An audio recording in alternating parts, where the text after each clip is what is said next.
Je suis consultant en permaculture et j'habite depuis 40 ans la ferme ici du Boissonnet.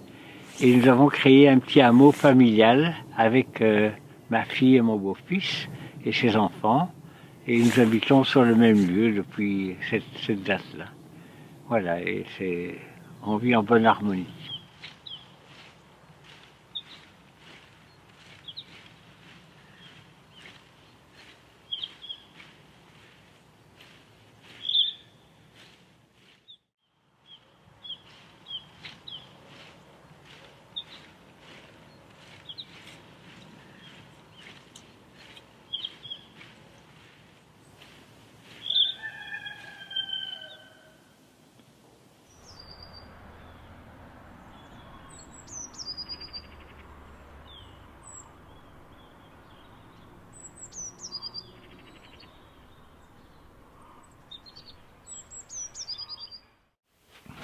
Ouais, ben ça va, c'est bon. On va y aller. On arrive.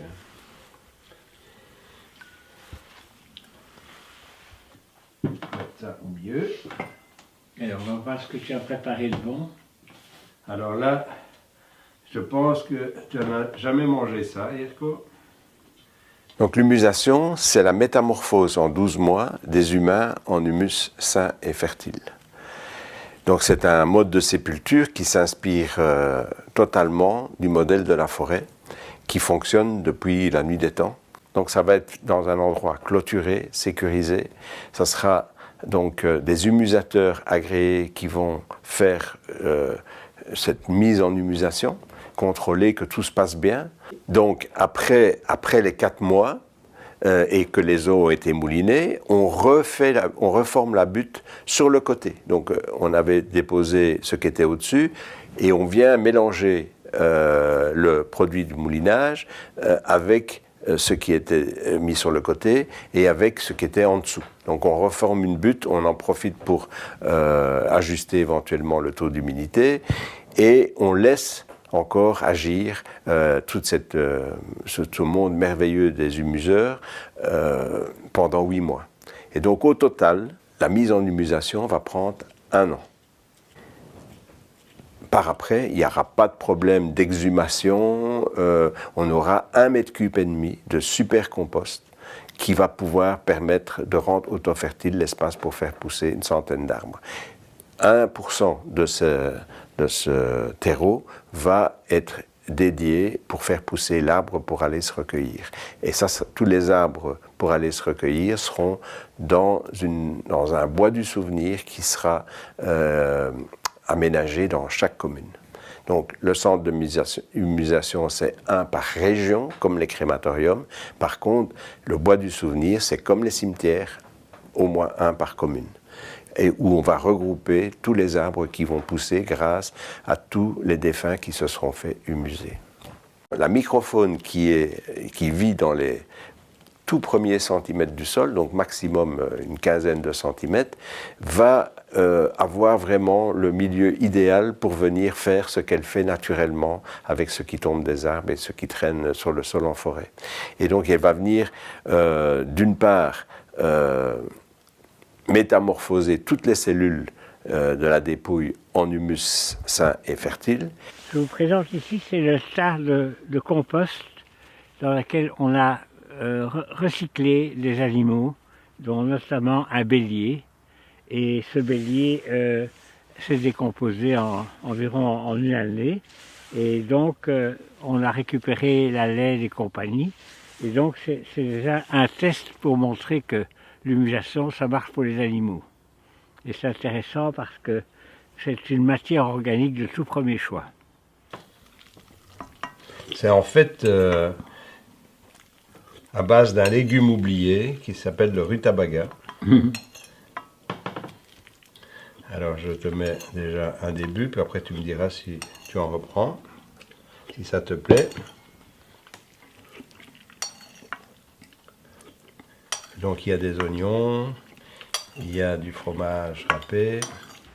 Ceci est donc une pierre que j'ai sculptée pour pouvoir avoir un lieu pour marquer l'endroit où je souhaiterais être enterré, ou humusé plutôt. Et c'est un souvenir d'une nuit que j'ai passée dans un cimetière turc en Yougoslavie. Voilà, et c'est un beau symbole à laquelle je tiens beaucoup.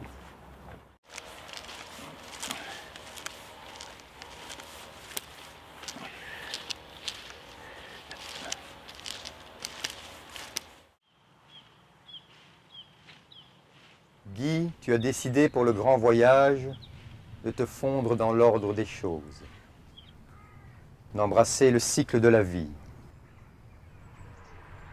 Tu as choisi ce retour à la terre, comme un dernier cadeau que tu lui fais. À ton tour de la nourrir, elle l'a si bien fait pour toi. Pour Francis, expert composteur, l'humusation est une alternative indispensable, en accord complet avec les lois de la nature. Le corps est placé sur un épais tas de broyat, capable en 1 an de le transformer en humus, en terre vivante. C'est la matière idéale pour avoir un bon rapport carbone-azote-phosphore pour que la décomposition se fasse bien et également que les molécules chimiques qui sont venues se mettre dans nos corps malgré nous au cours de notre vie soient elles aussi découpées en petits morceaux, donc pour les rendre tout à fait inoffensives. Et ça, il n'y a que vraiment un microfaune du sol qui est capable de faire ce travail extrêmement complexe qu'aucun process humain ne peut faire. Après 12 mois, ça sera l'heure du merci final, puisqu'on aura 1,5 mètre cube de super compost. Donc ça va donner la possibilité de fertiliser l'espace pour planter plus de 100 arbres. Donc faire pousser donc des arbres, c'est ce qu'il y a de mieux pour fixer le CO2. L'humusation est un processus naturel qui se situe comme alternative face aux méthodes de sépulture plus traditionnelles, l'inhumation et l'incinération. L'humus riche, obtenu par cette pratique, servira à régénérer les terres. Merci bien. Voilà, on va refermer le capot et puis on pourra éventuellement Garder la chaleur. garder la chaleur. Voilà. Et voilà. C'est bon.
Alors là, on a le plan général du cimetière avec tous les carrés.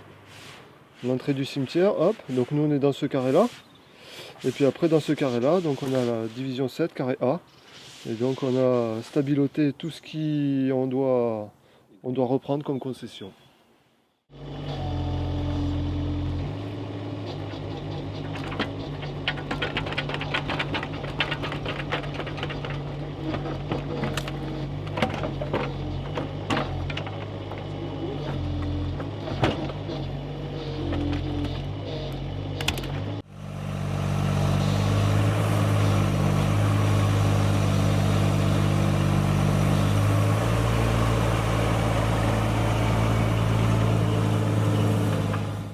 Donc ce qu'on est en train d'effectuer, c'est une exhumation, mais dans une fosse pleine terre, c'est-à-dire qu'il n'y a pas de caveau de ciment, c'est vraiment pleine terre, c'est entièrement naturel. Et le corps est recouvert au minimum d'1 mètre de terre. Et après, il peut y avoir un deuxième corps ou un troisième corps dessous, toujours avec à peu près 50 cm d'écart. Donc on va descendre peut-être jusqu'à 2,50 m, on va voir, suivant la fosse. Quand on aura trouvé le premier corps, si on continue, on trouvera une séparation et on continuera jusqu'à ce qu'on arrive au socle de rocheux.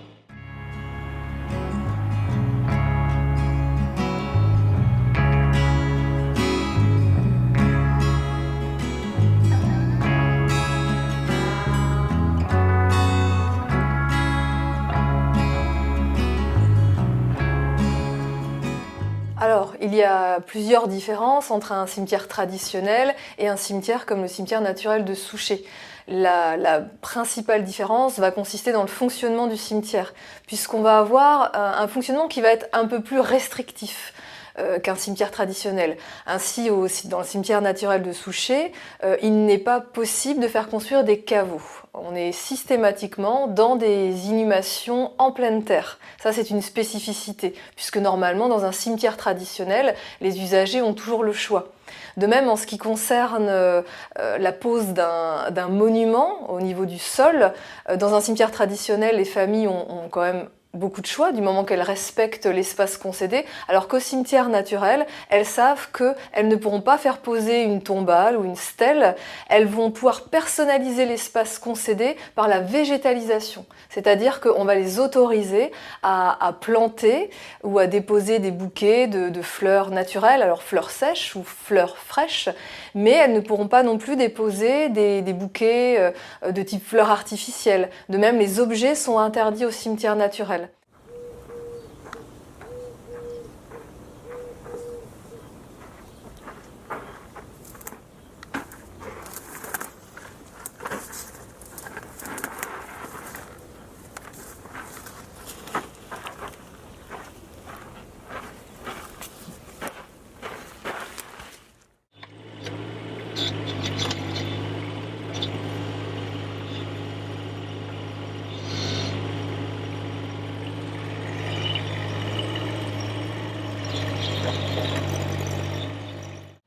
Ça me plaît.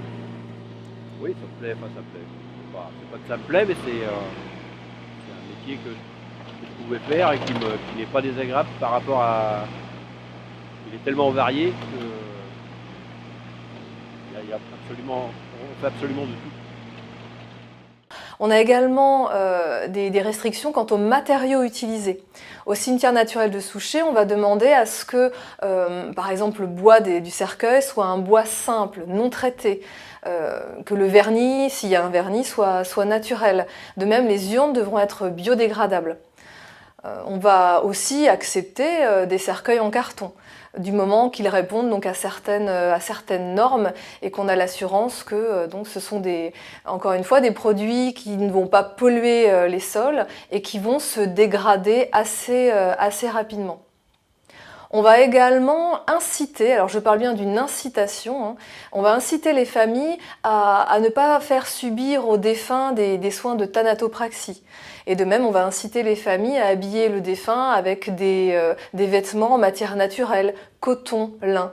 Alors pour autant, nous n'allons pas jusqu'à interdire l'inhumation de défunts dans le cimetière naturel s'il y a eu des soins de thanatopraxie ou si les vêtements qui ont été mis aux défunts ne correspondent pas à ces conditions-là. C'est plutôt, encore une fois, une incitation. Donc concernant la thanatopraxie, effectivement, on peut avoir des corps où il y a eu pas mal de produits d'injectés dedans. Enfin, je ne sais pas trop comment ça fonctionne, mais il me semble que ça doit être un produit comme du formol en fait, qui conserve bien les corps. Et nous, derrière, on a des soucis justement pour réduire les corps, parce que ce produit-là maintient sur une durée un peu trop longue les corps, et donc on ne peut pas les réduire trop rapidement. On est obligé d'attendre au moins 50 ans avant de pouvoir les réduire. Et en plus ça pollue. Et après, concernant les produits, comme je ne sais pas exactement quel type de produit utiliser, effectivement, peut-être que ça peut polluer les sols. Dans cette salle de compost, il y a un bélier, 2 chiens et un chat. Et tout ça a été décomposé par la matière organique et en surface. Et c'est vraiment une façon très efficace de récupérer toute cette matière organique pour reboiser autant d'arbres que l'on veut. Ben, l'humusation devrait être une option réelle parce que depuis qu'on a commencé à diffuser notre concept, on a directement eu énormément de gens qui se sont intéressés à ce qu'on proposait et qui pour eux était un soulagement. C'est des personnes évidemment qui avaient réfléchi à leur après-mort et ils n'arrivaient pas à se décider s'ils allaient se faire enterrer ou incinérer. Et quand on est arrivé avec l'humusation, les gens se sont dit « mais voilà ce qu'il me faut, c'est ça que je veux ». Principalement, évidemment, des gens qui avaient eu l'occasion peut-être de voir les résultats de bons composts, ils se sont dit, mais ça, c'est vraiment génial. Donc, il y a énormément de gens qui ont déjà signé les pétitions en ligne. On en a plus de 50 000.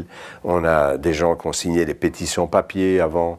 On a des gens qui ont envoyé leur acte de dernière volonté à leurs élus locaux. Des actes de dernière volonté, c'est le boycott des pratiques actuelles. Les gens ne veulent ni être enterrés, ni même incinérés.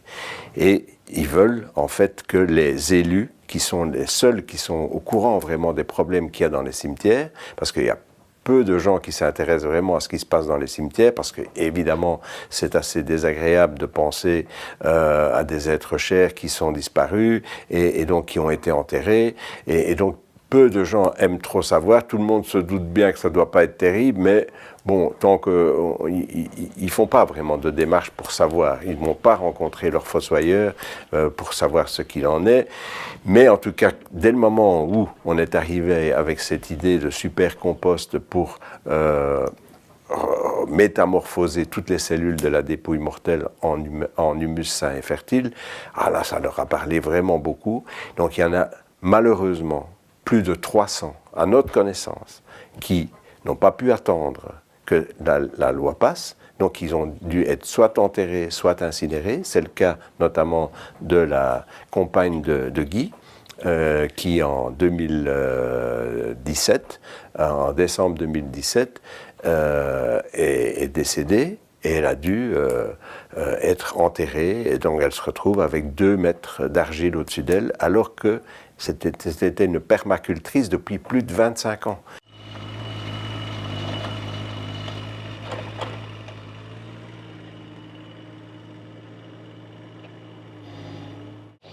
Les gens qui ne peuvent pas payer, ça s'appelle des indigents chez nous, c'est-à-dire que c'est des gens qui n'ont pas d'argent.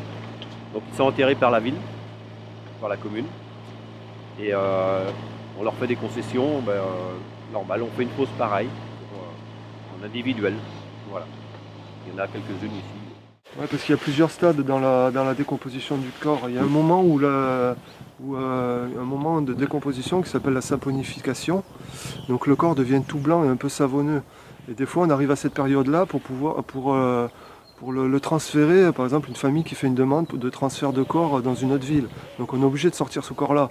Donc c'est vrai que visuellement, c'est un peu, ça peut être choquant hein, pour les personnes qui ne sont pas habituées de voir ce corps cireux,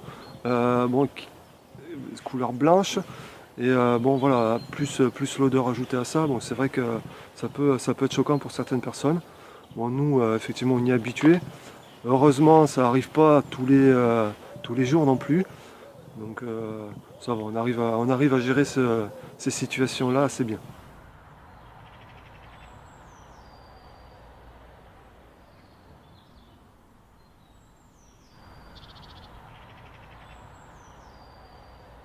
Donc si on compare crémation et inhumation, sauf erreur de ma part, à ce jour au niveau national, le pourcentage est le suivant, à savoir environ 40% des usagers optent pour la crémation, donc 60% optent encore pour une inhumation classique. Et on se rend compte que d'année en année, ce pourcentage évolue et que le taux de crémation augmente. Nous, à Niort, où il y a un crématorium, je crois qu'on est légèrement au-dessus, c'est-à-dire que le taux de crémation doit être de 42%.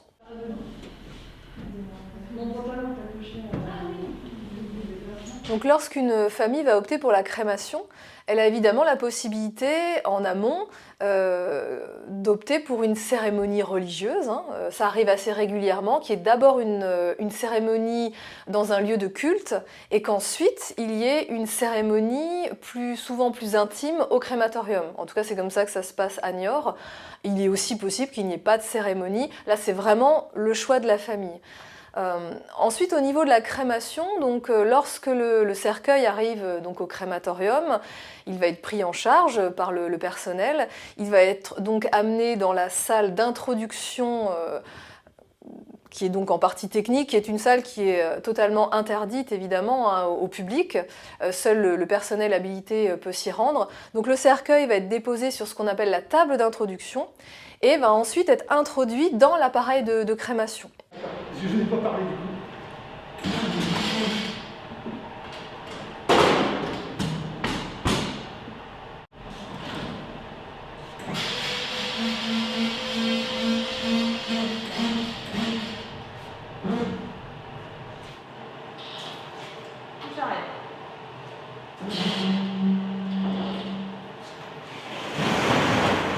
Une crémation dure environ 90 minutes lorsqu'il s'agit d'un adulte. La température va être aux alentours de 900 degrés, alors ça peut monter un peu plus. Ça peut aussi être une température plus basse, ça va dépendre aussi de la corpulence de la personne. C'est-à-dire qu'on va adapter en fait, la crémation en fonction de tous ces paramètres-là.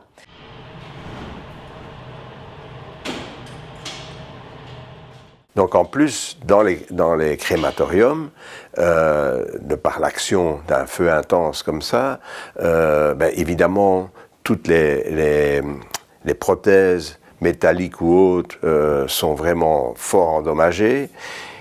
Et les amalgames dentaires, qui contiennent principalement du plomb et du mercure, sont en fait liquéfiés par la chaleur et donc vont polluer les environs des fours crématoires.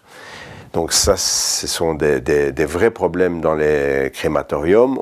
On y met des filtres sur les cheminées des fours crématoires, mais ces filtres, à un moment donné, sont chargés et donc il faut les nettoyer.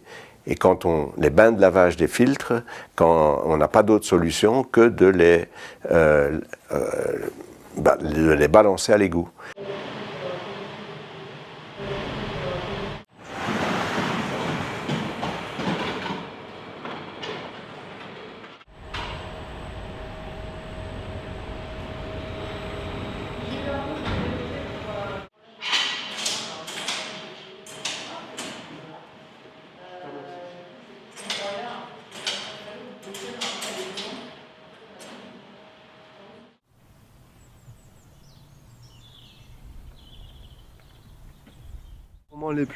Les plus sensibles, on va dire, c'est plus lors des inhumations, quand on assiste aux inhumations qu'il y a les familles, où là on entend, nous on doit être présent lors de l'inhumation, on entend des situations de vie de famille, il parle souvent au micro, voilà, donc nous on entend tout ça, et je trouve que ça, moi perso, ça me touche plus qu'une exhumation. Une exhumation, bon, on a affaire à des ossements ou à des corps qui c'est vrai que visuellement qui sont peut-être pas très propres, mais ça nous touche moins, on n'a pas d'histoire derrière, il n'y a rien en fait, il n'y a pas de famille, donc pour nous c'est un peu comme des cailloux qu'on va déplacer. Mais quand on assiste à des inhumations, là c'est un peu plus... voilà, après suivant les personnes qui sont plus ou moins sensibles, ça peut nous toucher. Les situations, quand il y a des inhumations d'enfants, bon, on a des situations des fois vraiment graves où voilà, c'est vraiment chargé émotionnellement et heureusement qu'entre nous, d'ailleurs après les inhumations, on en parle entre nous je pense pour se décharger de cette émotion qu'on a pris lors surtout des inhumations, quoi. Parce que bon, il y a souvent, voilà, il peut y avoir des accidents de moto, donc des personnes jeunes qui décèdent. Donc là, on sent que l'atmosphère est lourde et pesante, quoi. Donc on en discute beaucoup entre nous. C'est vrai qu'on peut en rigoler comme ça, mais je pense que ça nous permet justement de se décharger de cette émotion. De la journée, quoi.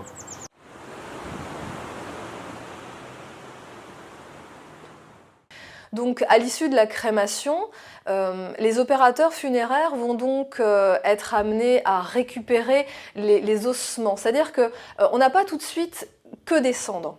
Il va rester des fragments d'ossements et puis on va également trouver donc, des prothèses qu'avait le défunt. On va également trouver toute la visserie du cercueil.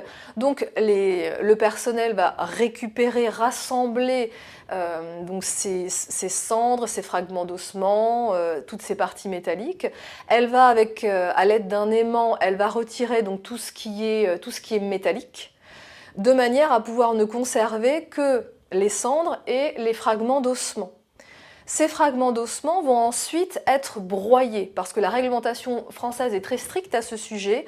Il faut impérativement, lorsqu'on va remettre l'urne à la famille, ce sont bien des cendres qui doivent être remises, et non pas des fragments d'ossements. Tôt ou tard, cette pollution qui est rejetée par les stations d'épuration qui ne sont absolument pas équipées pour pouvoir neutraliser la nocivité de ces molécules chimiques polluantes, eh bien, se retrouve dans l'estomac d'abord et puis dans les chairs des animaux qui vivent, des poissons, des crustacés qui vivent dans les milieux aquatiques récepteurs après la station d'épuration. Et donc, par après, c'est peut-être dans notre estomac et dans nos chairs que ça va se retrouver. En fait, tout ce qui vit hors sol, tous les humains, les mammifères, ont la capacité en fait de s'empoisonner de plus en plus en fonction de la pollution qu'ils ingèrent. Donc il y a une partie qui se retrouve dans les déjections, l'autre partie qui se retrouve dans les chairs, et c'est ça qui, quand on enterre ou quand on incinère, provoque la pollution.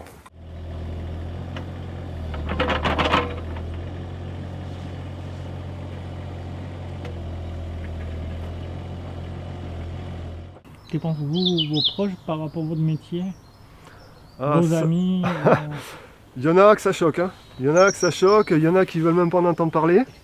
Ça peut créer une distance par rapport à voilà, qu'est-ce que tu fais comme métier, je suis ça, hop, tout de suite les gens prennent du recul, voilà, quand pour les personnes célibataires, on va dire, voilà, il y en a qui préfèrent cacher, on va dire, un petit peu la vérité sur leur travail.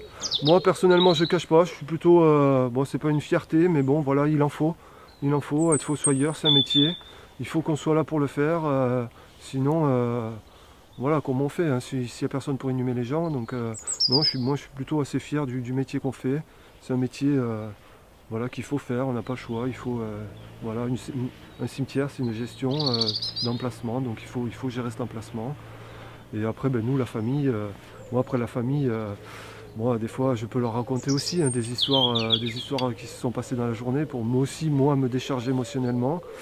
Bon après je regarde hein, s'ils veulent écouter ou pas, s'ils veulent pas, bon je m'arrête quoi, je continue pas. Après il y en a qui veulent vraiment savoir comment ça se passe et tout, qui sont curieux de savoir un peu comment ça se passe, donc je leur explique, bon, en évitant trop les détails, mais je leur explique un petit peu, voilà.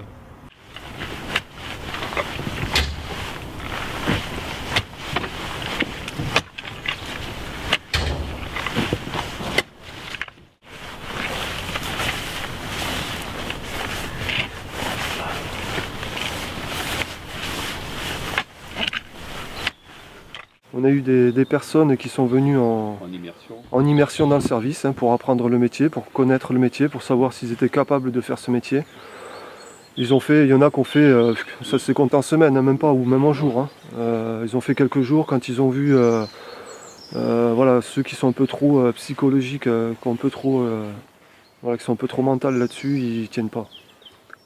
Après, non. Enfin, moi personnellement, ce qui me ferait lâcher plus le travail ici, c'est plus le côté physique du métier, parce que c'est un métier assez physique. Hein. Par moment, on doit faire des fosses d'avance en fait, avec un marteau-piqueur. Donc c'est traumatisant pour le physique, que ce soit en termes d'articulation pour les poignets, pour le dos, d'être sur les engins régulièrement. Après, voilà, niveau émotionnel, on sait d'entrée de jeu si on pourra continuer à faire ce métier ou pas. Donc si on compare le coût d'obsèques au sein d'un cimetière traditionnel aux obsèques qui peuvent avoir lieu au sein du cimetière naturel, c'est vrai qu'il peut y avoir une différence. Pourquoi? Parce qu'au sein du cimetière naturel, déjà, il n'y aura pas d'achat d'une pierre tombale. Or, on sait qu'un monument funéraire coûte relativement cher. De même, au sein du cimetière naturel, on va être forcément sur une inhumation en pleine terre, ce qui peut s'avérer moins coûteux que la construction d'un caveau. De même, on sait que les plaques en hommage aux défunts peuvent coûter relativement cher également. Donc au final, on se rend compte que si au niveau national, on part du principe qu'en moyenne, des obsèques coûtent 3 500 €, on peut assez facilement en arriver à la conclusion qu'au cimetière naturel, du fait de toutes ces dépenses qu'il y a en moins, on peut arriver à un montant qui est quand même substantiellement inférieur. Les pompes funèbres ont le chic pour pouvoir faire croire aux familles endeuillées que plus ils vont dépenser d'argent pour les funérailles, mieux ils vont honorer les morts. Donc ça, c'est leur métier, on ne peut pas leur reprocher, mais ce que nous, on va faire avec l'humusation, ça va permettre de faire des économies assez importantes. D'une part, puisque le cercueil ne va servir que pour 3 jours. Vous allez me dire, c'est exactement pareil pour la crémation.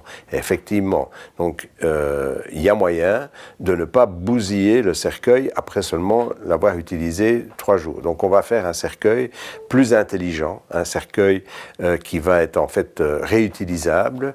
Pourquoi? Parce que la base, ça sera une civière en inox réfrigérante.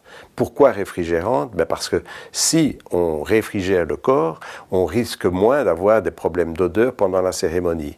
Et donc on n'a pas besoin de passer aux soins de conservation du corps, donc la thanatopraxie, qui est quand même un soin qui coûte entre 700 et 1000 € facilement, pour simplement que la mamie fasse encore bonne figure avant qu'on ne ferme le cercueil.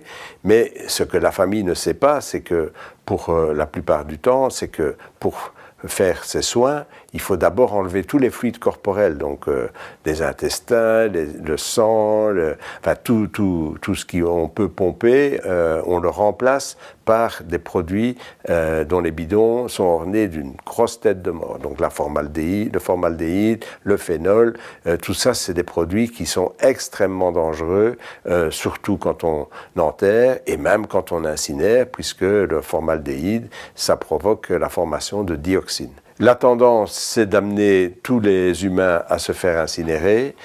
C'est soi-disant plus propre, on est sûr que les virus seront zigouillés, qu'il n'y aura pas de problème de salubrité publique, qu'on ne devra pas aller incinérer. Donc au Japon, il y a déjà 99%, donc 99% des humains qui sont incinérés. Plus près de nous, en Suisse, on est passé maintenant, après les premières années de Covid, à presque 95% des gens, donc 95% des morts qui sont incinérés.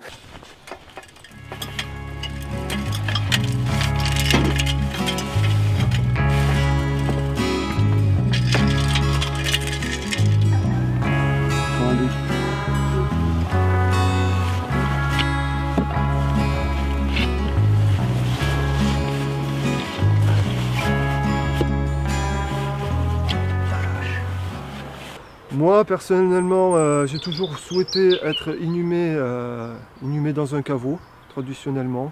Après, je ne sais pas mon collègue, mais il y en a, oui, qui voulaient se faire inhumer, qui préfèrent du coup la crémation, parce que, c'est vrai qu'ils ne pensent pas qu'un jour, on sera sorti de l'emplacement où on est.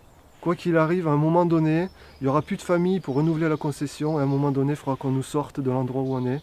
Et donc là, ils peuvent avoir du mal avec ça. Moi, je me dis que de toute façon, je serai mort. Voilà. Après, une fois que la lumière est éteinte, elle est éteinte. Donc, après, je me dis, c'est terminé.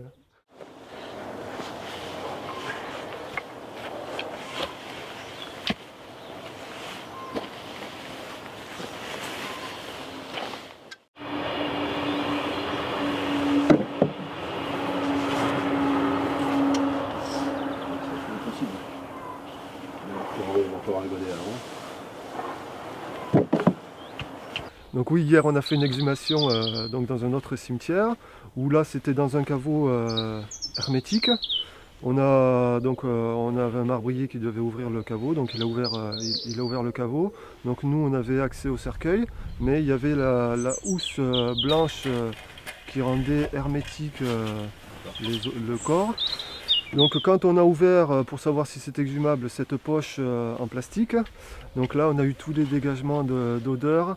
C'est une odeur très tenace qui nous prend, moi j'ai l'impression que ça me prend la tête et ça me le retourne et ça me tient des fois quand on fait une exhumation à 8h30, ça me tient jusqu'à 10h30, 11h. Parfois je me dis que je ne vais pas arriver à manger à midi, mais bon ça va parce que on a faim parce que l'énergie qu'on dépense à faire le travail nous donne de l'appétit, mais c'est vrai que par moments cette odeur, c'est une odeur c'est une odeur vraiment spéciale qui nous imprègne et qui nous tient pendant des heures. Donc quand on fait des exhumations, on a un kit pour faire les exhumations avec une espèce d'huile essentielle très intense, très forte qu'on se met pour justement couper cette odeur, sinon si on n'a pas le cœur bien accroché, on vomit, on vomit tout de suite. Hein.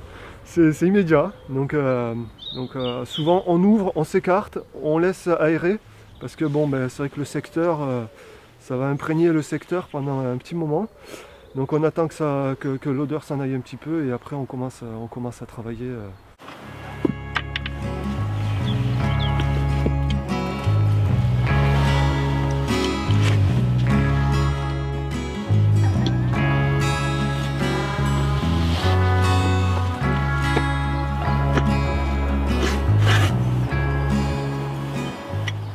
Donc le 6 novembre, on a participé à l'inauguration du groupe Humusation en Suisse, à Lausanne.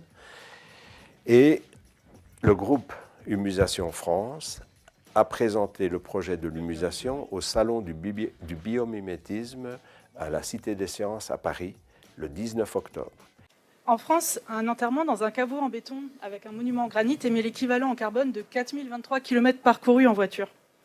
En tant que consultante en funérailles écologiques, toutes les personnes que j'accompagne me disent être soulagées que leurs proches, ils peuvent leur rendre un hommage qui soit fidèle à leur image, à leur façon d'être de leur vivant, c'est-à-dire en respectant la nature lors de leurs funérailles. Nous sommes tous concernés par la mort.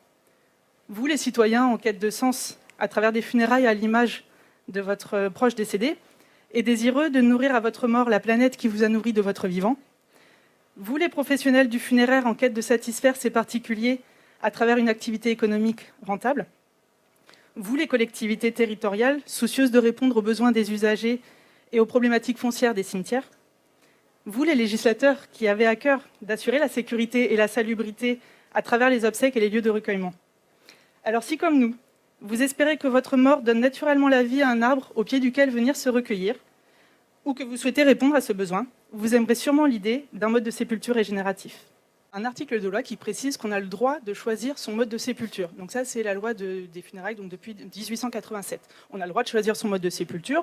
L'humusation, c'est un mode de sépulture. Donc d'après cet article-là, c'est légal. Sauf que, effectivement, jusqu'à présent, les seuls modes de sépulture pour lesquels les conditions légales ont été prévues, c'est l'inhumation, donc les enterrements, la crémation, qu'on appelle l'incinération. Donc la plupart du temps, les familles, elles vont se voir octroyer une concession à durée déterminée. Donc elles payent et elles vont avoir cet emplacement pendant, alors souvent c'est 15 ans, 30 ans ou 50 ans. Alors parfois, les familles ne renouvellent pas à l'échéance. Pourquoi ? Soit parce qu'elles ne le souhaitent pas, soit tout simplement parce qu'il n'y a plus de famille, parce que il y a eu des décès. Donc dans ces cas-là, qu'est-ce qui va se passer ? 2 ans après l'échéance, il faut savoir que la commune a la possibilité de reprendre cet emplacement. C'est-à-dire qu'elle va pouvoir enlever le monument qui s'y trouve, s'il y a un monument, et elle va pouvoir procéder à l'exhumation des ossements qui s'y trouvent. Donc à condition, bien entendu, qu'il y ait eu un délai suffisant pour que le corps soit suffisamment dégradé et qu'on puisse donc exhumer les ossements. Si tel est le cas, les ossements vont être placés dans ce qu'on appelle une sorte de reliquaire et vont être placés dans un ossuaire. C'est-à-dire que les communes doivent être dotées d'un ossuaire, c'est un endroit où justement on va y déposer les ossements qui sont issus des reprises. sur le côté. C'est pas grave, on prendra après. On va essayer de sortir. Ah la vache. Voilà ce qui vient de se passer. Ouais, c'est pas grave, tu le casses sur un coin du bord, ça devrait aller. Le risque était là, effondrement. Ça devrait aller, là.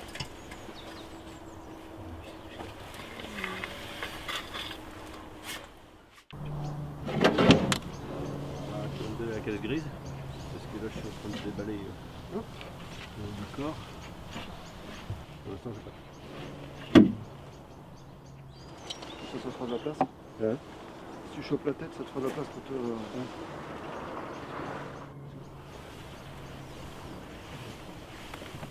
Le problème des pratiques actuelles, ben, c'est qu'on traite nos chers défunts, même si c'est avec beaucoup plus de respect, mais exactement comme on traite nos immondices. C'est-à-dire qu'on enterre bien profond ou on les incinère. Et ça, c'est perdu pour la terre. Et avec en plus ce problème de pollution. Donc il y a d'une part la biomasse qui est complètement passée à la trappe et qui ne pourra plus jamais faire de l'humus, alors que c'est vital. S'il y a bien une matière importante sur la terre pour avoir une nourriture de qualité, c'est avoir des sols avec de l'humus, des sols qui sont autofertiles. Ils n'ont pas besoin de perfusion d'engrais et de pesticides chimiques pour faire pousser les aliments pour les animaux, pour les humains, pour la biodiversité.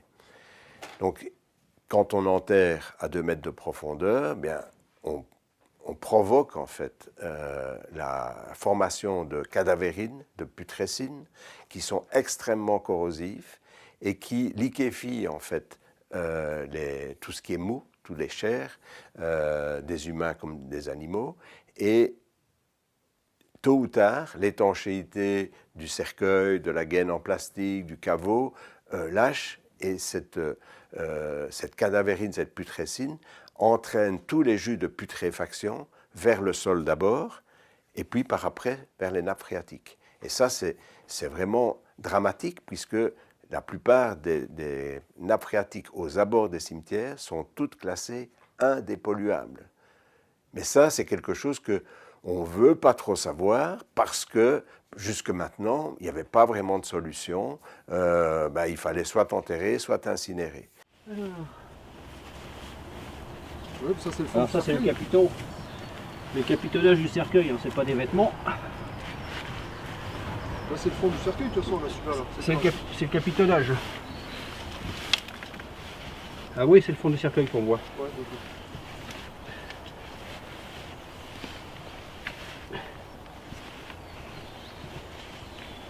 voilà. C'est le capiton, ce qu'on appelle l'habillage du cercueil.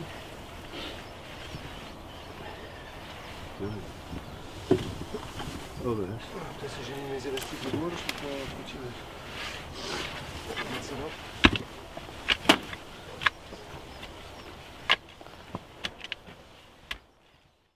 va. Donc pour décrire les cimetières plus récents, où on a de longues rangées de sépultures, mon prédécesseur Alain Baudin avait l'habitude d'employer une image que je trouve assez parlante. Il parlait de parking de la mort. Et il regrettait justement ce manque d'esthétique au sein des cimetières. Et après, avec l'arrivée de la crémation et des équipements cinéraires, on a vu dans nos cimetières se développer les columbariums. Et là, il prenait l'image de HLM de la mort, où justement on est sur des équipements qui sont toujours en granit, souvent de couleur grise. Et voilà, c'est pour ça qu'il a souhaité essayer de remettre le végétal au cœur des cimetières pour donner une apparence moins urbaine. On fait de 20 cm. Au-dessus du cercueil. Ça va aller ? Ouais, c'est bon.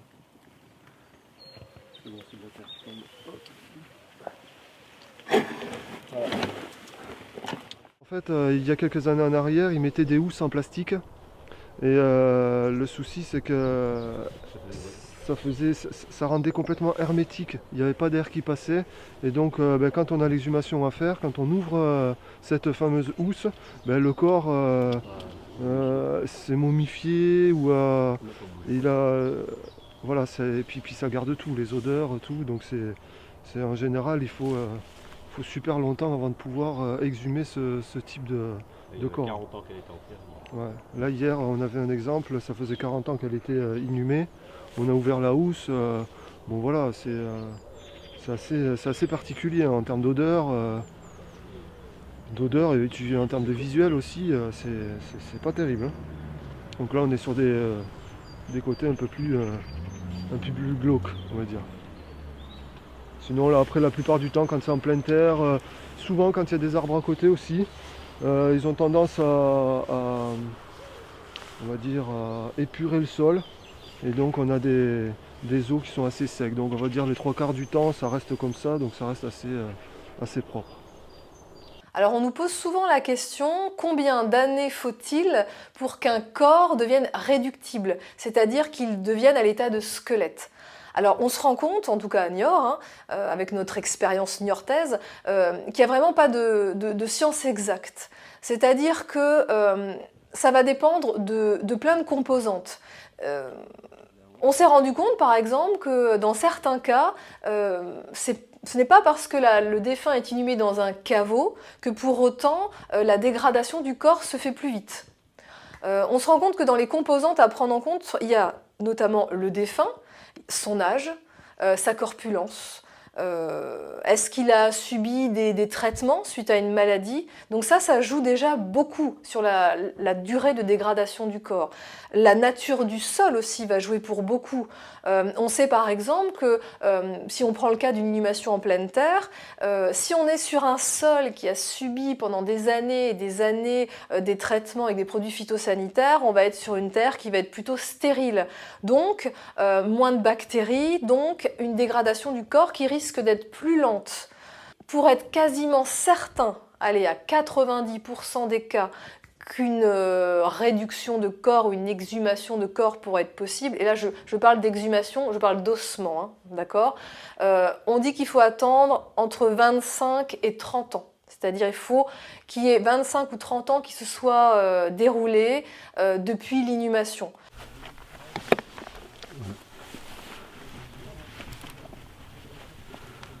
Voilà à quoi se résume un corps élu. Donc là sur celles qu'on a commencées, il y en a eu 3 qui étaient non exhumables. Donc on ouvre, on regarde si non exhumable, savoir si c'est réductible, c'est-à-dire si les os sont secs. Si les os sont secs, on peut les réduire, les mettre dans une boîte plus petite. Hein. Et sinon le corps on le laisse, on enlève justement cette bâche blanche en plastique, enfin on l'ouvre en tout cas pour que l'air circule et pour que la nature fasse son effet. Et puis on retente une exhumation dans quelques années.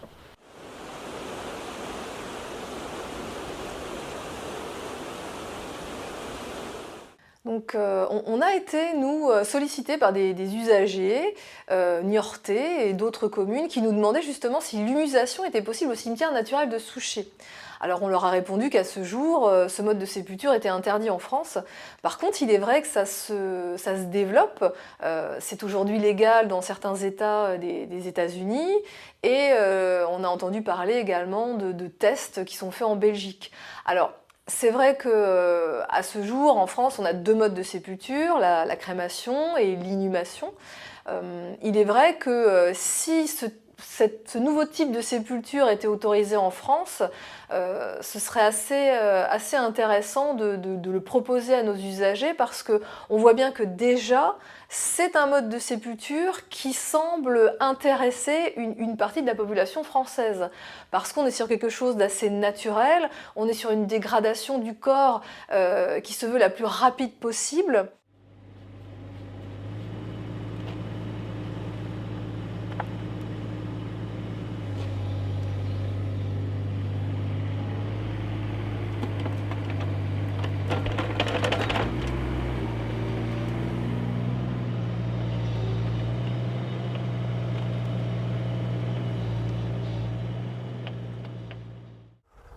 Moi j'avais souhaité me faire inhumer dans un caveau.